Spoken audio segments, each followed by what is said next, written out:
நீதிபதிகளின் ஓய்வு பெறும் வயதெல்லையினை நீடிக்கும் முன்மொழிவின் உண்மையான நோக்கம் என்ன?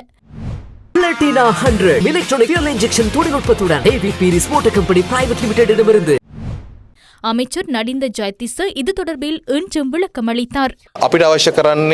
மக்களுக்கு பாதிப்பை ஏற்படுத்தும் வழக்கு விசாரணைகளை விரைவுபடுத்துவதே எமது தேவையாக இருக்கிறது.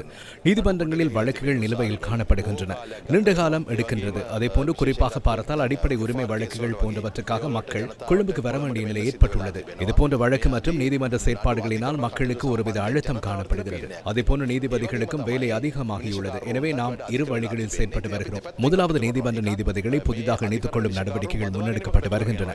அதற்கமே 50 நீதிவான்களை பணிக்கு அமர்த்துவதற்கான அனுமதி பெறப்பட்டு நடவடிக்கைகள் முன்னெடுக்கப்பட்ட போது 33 பேர் நேர்முக தேர்வுக்கு வந்திருந்தனர். அவர்களை பணியமர்த்த நடவடிக்கை எடுத்து வருகிறோம். மேலும் பல நீதிமன்ற அதிகாரிகளையும் பணியமர்த்த உள்ளோம்.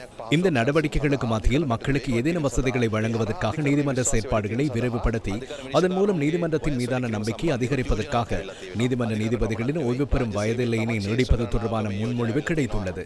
நீதிமன்றத்துறை மட்டுமல்ல, அரசு சேவையின் மேலும் பல்வேறு துறைகளிலும் ஓய்வு பெறும் வயதெல்லையினை நீடிப்பதற்கான முன்மொழிவுகள் கிடைத்துள்ளன.